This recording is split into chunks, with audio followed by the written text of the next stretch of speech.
ఈ వాక్యాన్ని వీక్షిస్తున్న సహోదరి సహోదరులందరికీ క్రీస్తు పేరట వందనములు. ఈరోజు వాక్యం ద్వారా దేవుడు మనతో చెబుతున్న మాట, దేవుని యొద్దకు రండి, అప్పుడు ఆయన మీ యొద్దకు వచ్చును.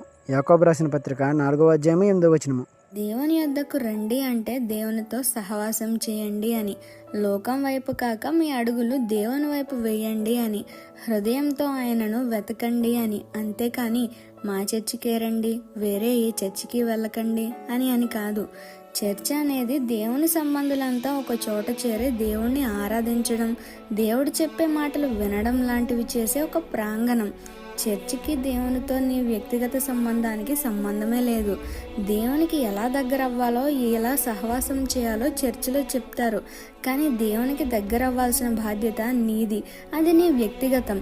చర్చికి మానేయడం వల్ల దేవునికి దూరం అయిపోం, కానీ నీ వ్యక్తిగతంగా ప్రార్థనలో సమయం గడపకపోవడం, వాక్యాన్ని చదవకపోవడం, పాపం నుండి దూరంగా ఉండకపోవడం, వీటి ద్వారా మనం దేవునికి దూరం అయిపోతామని మరవద్దు.